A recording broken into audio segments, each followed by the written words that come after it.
Welcome to the Be the Light Crown Edition podcast. I'm Hannah Frey, your host and pageant queen extraordinaire. Fun fact, while most people are resistant to change, I'm excited by it. So this podcast is designed to allow me to be the light for others. By sharing my experiences across countless topics where I demolished my fears, prejudice, expectations, and rebuilt brick by brick. My hope is I can encourage you to seek knowledge, implement change, and above all, trust in God. So let's get to it. It's time for some you time.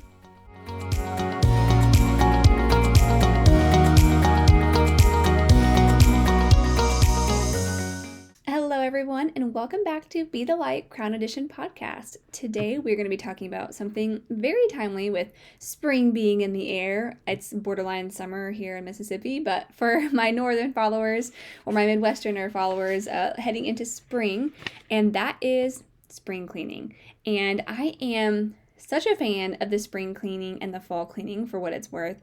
I just truly get a lot of joy and peace out of cleaning my home, my spaces, and less about cleaning and more about organization and just being intentional with where things are and where things live. And everything in my house has a home. And that is something that I will always say to my family as we're picking up, okay, but where does it go? Like if we're going to bring something new into the home, can't do it unless it's going to have a permanent home, right? It's a quick way to accumulate clutter. So what I want to start with is a little bit of background about kind of why I love cleaning and also just the impact that it has on overall mental health, at least for me. So this is something that's really helped me just be more at peace in where I spend the majority of my time, which is in my home, right? Especially because I work from home. So that's kind of the why there. We're going to go through some concepts that have just helped to ground me and give me direction on spring cleaning or home organization. And then we're going to go through some resources. And lastly, I'm going to give you just a ton of practical steps broken out by room. So I hope that's really helpful. We're going to go ahead and dive in because I imagine this might be a little bit of a longer episode. But just starting off with some background. So I have actually, and Skylar and I did this math one day. We have, and I specifically, have lived at 15 different addresses in the last 15 years, okay? I didn't necessarily move like every year on the year or what have you, and a lot of that is like expected, right? In college, you live in the dorms, and then you go home, and then I moved into the sorority house, and then moved in with my boyfriend for a bit, and then we got an apartment together, and what have you, but we've also owned 4 homes, okay? And so we've moved around a lot. The majority of those spaces were very small, did not have a lot of functional storage. And so I'm almost certain that's where this love and desire has come from when it comes to cleaning and organization. So I really had to learn how to maximize space with not a lot of funds. Okay. And let me just definitely start off by saying you do not even have to go to the Container Store. Okay. So if you're thinking this podcast is going to be about what to go buy at the Container Store, you're mistaken. That is definitely not what I'm going to say. You can make use of regular household items or things that you're going to throw away and repurpose them. So just get ready for those tips at the end here. Definitely not my intention to encourage y'all to spend money that, we all don't have. Okay. And just wanted to also just a little reminder that clutter and obviously uncleanliness, but definitely clutter is a negative impact to health. And why is that? Okay. It creates stress, right? And it impacts your sleep, especially if the room that you're sleeping in is cluttered. Okay. And the majority of us, we all got that chair. We've all got that husband who, for whatever reason, for the love of all things, cannot put his socks in the hamper, but rather next to the hamper. Okay. And it impacts our sleep when we're stressed, right? It reduces our focus. Especially myself, speaking for myself, I can't focus on anything else if there's a ton of clutter in the room or if something isn't in its space. And I don't mean like temporarily, I just mean long term, okay? And reduction in cleanliness, definitely leads to germs and leads to sickness and whatever else. So, and I'll be the first to say I have been not the best at keeping my house clean. My house has always been organized, but I've never gotten a lot of joy, and I don't enjoy mopping. I don't. And if you do, good for you. If you enjoy putting your clothes away, good for you. It doesn't bring me joy. And so we're going to talk through some things that I've done to help me get through those cleaning tasks. Okay. So what has helped me? Let's go through some concepts. I've got 3 for you. Okay. My favorite 3. Allowing my home to work for me. And I want to encourage you to allow your home to work for you. Y'all, the majority of us are not having HGTV come into our home and film, okay? If you are and you're listening to this podcast, I want to hear all about it. But for the majority of us, that is not actually happening. And so while we might have guests over, and I have family coming in this weekend for the holiday weekend, right?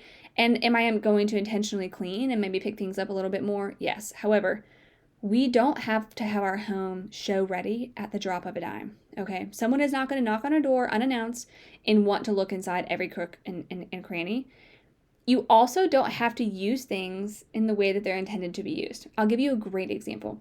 So when you walk into my front doors, on the left there's a traditional dining room, and on the right is what would be, up straight ahead is a staircase up.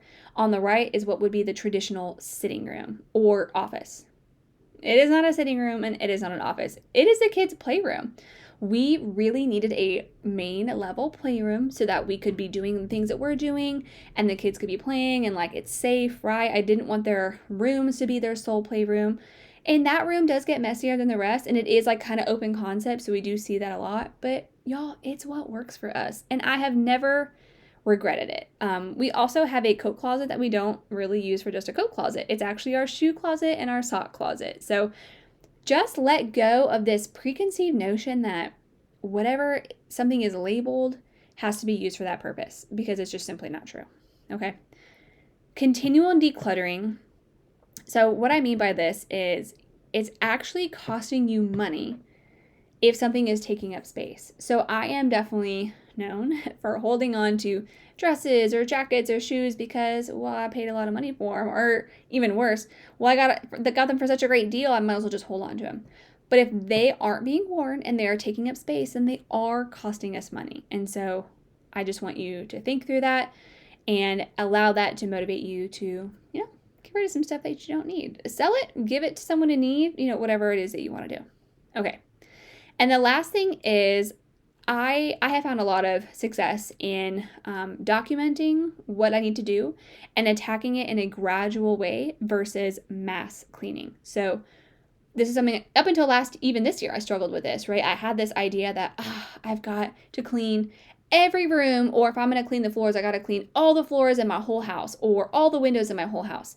And to be honest, y'all, we've got 5 rooms, 3 bathrooms. Okay, it's over 3,000 square feet. That's just not possible. It's not possible because I also work full time.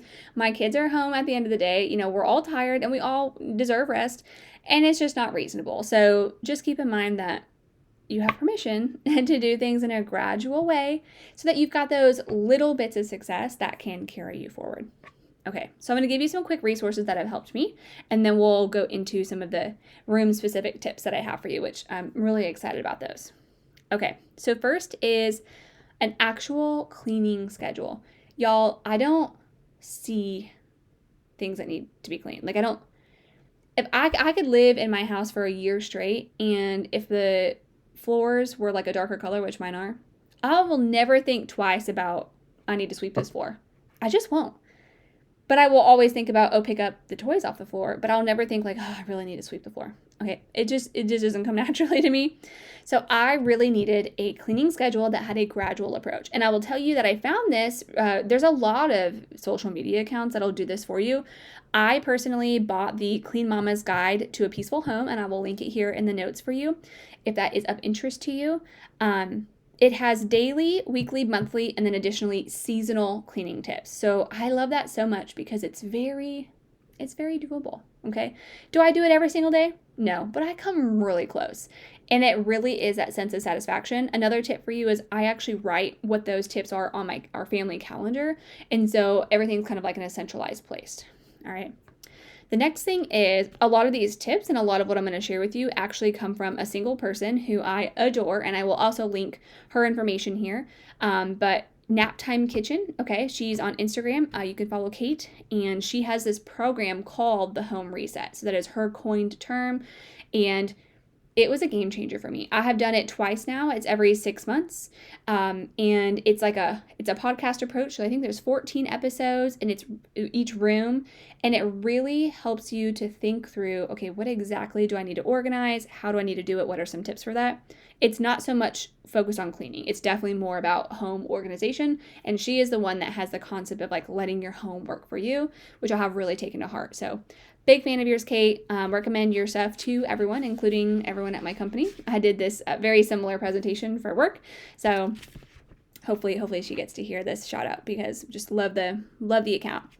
Okay, so we're gonna go ahead and move into each room, and I'm gonna pull up literally the presentation that I made for my work, and we're gonna go through these. Okay, so talking about the kitchen first. All right, so what I want to be thoughtful of is I don't want to go through exactly all of the content pieces that she has in her home reset because like that wouldn't be fair. I'm telling you that I'm sharing most of the stuff that she has shared for free on her social media. And so if you find any value in the tips that I'm going to share, you will 1,000% find value in her specific home reset or even just following her account. Okay, so going into the kitchen. So Kate has this concept of prime real estate, okay? And this has really helped us a lot. So even looking at the fridge, this goes back to like letting your home work for you. Why is it that we are so obsessed with putting the eggs where it says eggs or the bread or the cheese in the dairy drawer or whatever it is, however your fridge is set up, especially in the door? Like usually we are putting things in the fridge in the way that it was done whenever we were growing up, right? The way that our parents did it. So I just want to encourage you that like, if you've never gone through the motions of just taking everything out of your fridge and actually thinking through what do I use most often, here's your opportunity, okay? We use the juice, the creamers, and the milks multiple times throughout the day. So instead of putting those on the big shelf, right, we put those in the door. And that's just, it's our prime real estate. It's, easily accessible. We actually have one of those outer doors that opens up, and that's just been really helpful. The next tip I'll give you is about doubling your meals and freezing them. I actually just did this yesterday. We had Pasta Monday, which again, I'm like obsessed with Kate. This is another concept of hers. However, for Pasta Monday, I made homemade Alfredo. It doesn't take a lot of work, but when I do it, why not just double the recipe? I'm already getting all the dishes dirty. I already have all the ingredients out. And so I just doubled it and I put the other half in a old Ragu glass jar and I'm going to freeze it. So the next time that we want to have Alfredo for Pasta Monday, I've already got it made. This has been such a blessing to myself. It's also a really easy way to, if there's someone in your life who maybe has a medical incident or has a new baby or is going through a hard time and you just want to bring them a meal, but it's kind of a big lift for you, pull something out of your freezer, right? If you've already got these meals doubled. So hopefully you will take that to heart. Okay, next we're going to move into the pantry and the cabinets. So one bit of advice that I want to give you about that has been really helpful for us is Kate actually has this medicine dosing chart for like all the top medications, the ibuprofens and the Motrins and whatnot for infants and children, and it's like side by side. I highly encourage you to print that out. It's a free resource that she has, and put that on the inside of the cabinet of either where you store the medicine or where it's easily accessible, and then additionally in your bathroom or wherever that might be necessary. Great for you to have. Great if there's caregivers and like you're out and they need to dose your children with something, or you can even add in your own like personal medications. Okay, so highly encourage that. All right, there is also for bathrooms. Okay, speaking of medicine, this has also been a huge blessing for us. It's just way less chaotic. If you have all of your medicine for your kids, your dogs, for you all, or even like your proactive medicine versus your like I'm sick medication, consider separating it. Right? Our kids get sick a lot, and so we keep that stuff out in the kitchen actually, just because it's where it's more easily accessible for us, and oftentimes we're having to mix it with things or whatever. And then we keep our medicine, which fortunately we don't need a ton, in our bathroom. And also it's more potent, so we want it to be like up and out of the way and not accessible like accidentally by children. So just consider separating those things. That will really make it a lot easier for you to take inventory of what you're out of and what you need, and it's just less chaotic when in the moment you need a dose yourself or your children. Okay, let's have a little talk about the bedroom. And I don't mean like that. I mean decorative pillows. Okay, here's your permission that you don't have to have decorative pillows on your master bed. I know it's crazy, and I know you're like, well, of course I do. Every magazine I've ever looked at ever, or every Instagram account I follow ever, has 110 pillows, and I like them, and they're pretty. That's great. I like them, and I think they're pretty too. If they're not getting put on your bed, like if you're not making your bed in the morning, including your decorative pillows, again, they are taking up space, they're collecting dust on the floor, and that's costing you money. So just something to think about. What I would consider is it bringing you more joy to see that bed made or to not have to make your bed? And so, whichever the case is, for me, I decided, I haven't been making the bed, I haven't been using the decorative pillows, but I really want to. And I do think that I'm going to appreciate the effort put in for that. So I just decided every morning, okay, we're going to try it for 2 weeks and we'll decide from there. And I decided that it was worth the extra few seconds. And I was able to stick with that routine. And I truly enjoy having those decorative pillows on the bed. Maybe you just reduce the ones that you have. Maybe you just have like your favorite one or two. But that's what I would encourage you to think about. You don't have to have them, okay? Believe me. All right, we're going to talk about kids' rooms really quick. Another concept that I love is, and I'm really bad about this, is having like a preset or predetermined number of shirts and pants for our kids. Especially when I had my first son, I went absolutely bonkers buying everything under the sun. I wasn't thoughtful of like, oh, he's gonna need this many long sleeve or short sleeve or this many graphics versus solids, or even like definitely wasn't thinking about color schemes, which that would have just been smart. Didn't do that. So definitely overbought. But if you have an opportunity, even if you start small and gradual, like think through, pick a color scheme, or at the very minimum, go through and do an inventory of all the shirts and pants and just pick a predetermined number. So for us, we did 14, and I think we did a few additional like special t-shirts, right? Like we have one from the grandparents and we have one for the dentist and whatever. But it still very much cut down on the amount of laundry that we're doing, of the amount of space, okay? Just such a blessing and much easier whenever we're doing laundry for our two kids, okay? All right, let's talk a little bit about kids' toys. So I'm not a big fan of like toy rotation, so to speak, but I do love the idea of toy purgatory. So toy purgatory is this concept of if you find that your kids aren't playing with a certain toy, take it, put it up, whether it's like in the laundry room away or in the garage or somewhere where the kids aren't going to see it and pull it back out. And if they don't ask for that toy for 6 months, then you're good. You're good to donate it, okay? They obviously don't care about it. I use our cabinet. I actually put things in the cabinet and we'll rotate things through. And if they never ask for them, I'm like, okay, guess we're good to get rid of this. So that's a great way to just constantly be getting rid of toys. Another bit of advice is when I can, I include the kids on donating toys or getting rid of them, like around birthdays or holidays. We just make it a natural part of it and they actually expect it. Like, okay, well, we're going to pick 3 toys, or maybe we'll put everything out on the floor of like a like item. So like all the toy dinosaurs. And I'm like, we've really got a lot of toy dinosaurs. How many do you think we should keep? And I really let it be his idea. And it goes over really well with my oldest. So something to think about. Okay, so next we're going to talk about the living room. One thing about the living room is, again, letting your space work for you. I can't emphasize that enough. So one thing that I did is in the mornings, one of my goals for the year was to not be on my phone first thing in the morning. I just found that I was instantly gravitating to social media instead of doing my Bible study or instead of reading really any book or any other number of more helpful things versus stimulating my brain with electronics first thing in the morning.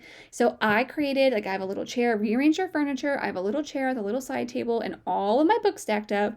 And that has just really prompted me in an easy way of that's where I'm sitting to drink my coffee in the morning and I can quickly reach over and grab a book and just pick up where I left off. So create a space for yourself for whatever habit it is that you're trying to instill. And if I could encourage you to get up before anyone else or before you think you need to get up so you're not in a rush, and build in some time for whether it's for reading your Bible or reading a book that you're into or doing something for yourself. Okay. So lastly, we're going to talk a little bit about paper. So I know that we have, that tends to be like the biggest thing for people is, there's bills and there's whatever everywhere. Okay, I get it. We actually found one of these super cute little like wooden mail boxes, I guess, but it's not like a mail box. It's just like a little thing like this, and you can put papers in the top, and it sits in our kitchen on our kitchen nook. And so we file things in there that need addressed. If they don't need addressed, we throw them away. Once every few weeks, I go through and get rid of stuff that's no longer applicable.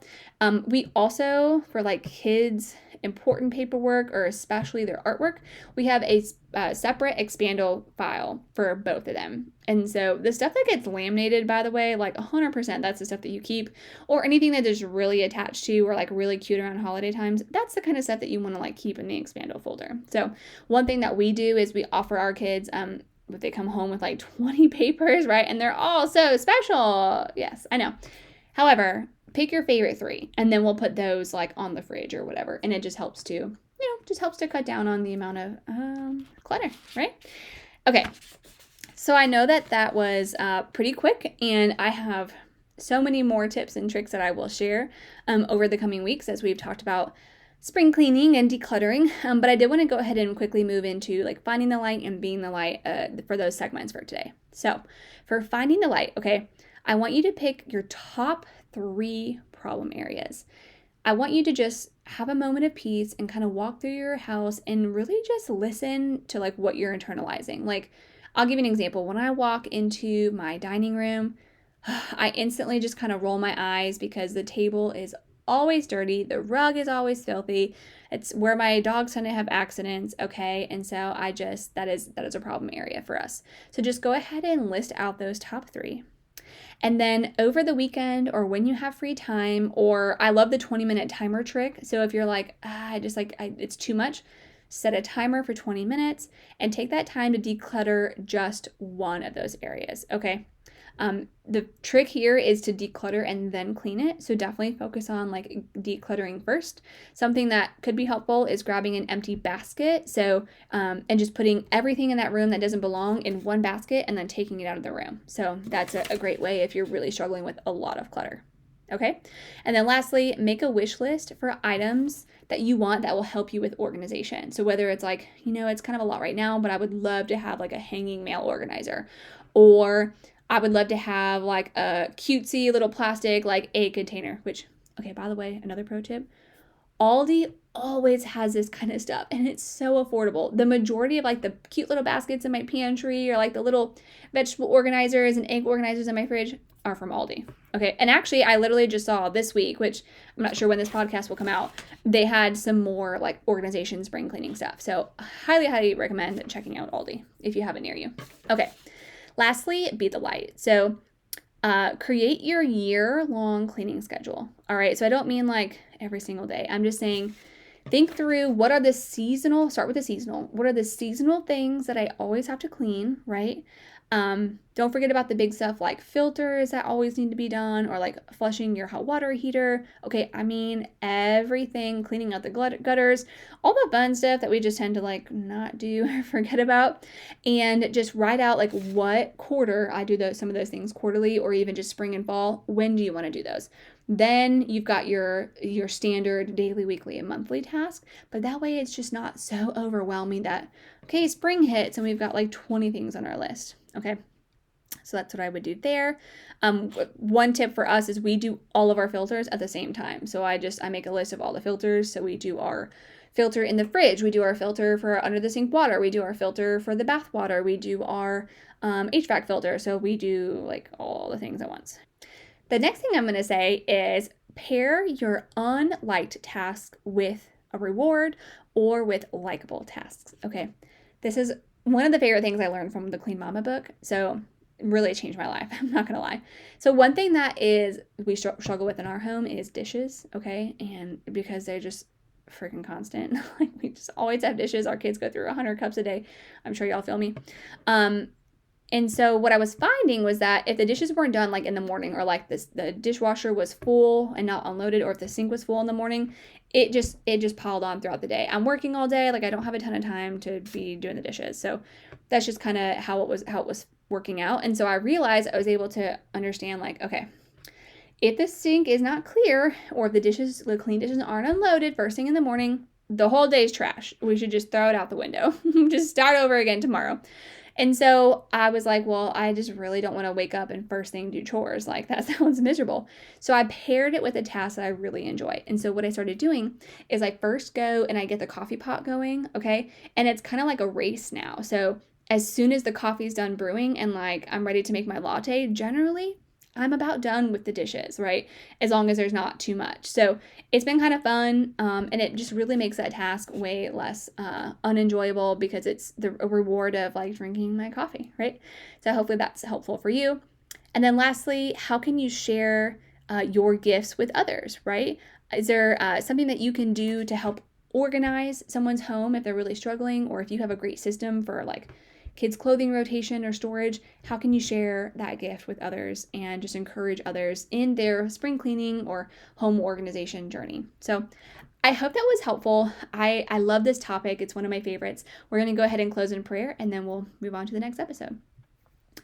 Dear God, thank you again for this wonderful opportunity to talk about something I'm really passionate about, which is cleanliness and organization in the home. I really believe that there is a clear correlation to a calm home, calm heart, and having these things not weighing on our heart and our mind really opens up space and time to honor you, God, and spend more time in the Word and spend more time getting to know you. I pray that for each of those listening to this podcast who is struggling to have a peaceful home and have a peaceful heart, that you lay your hand over them and that you offer them that peace and that guidance and that wisdom to know where they should be focusing their time next, so that they too can get to know you, Lord. We love you and pray in Jesus' name. Amen. Thank you so much, and we'll see you next time.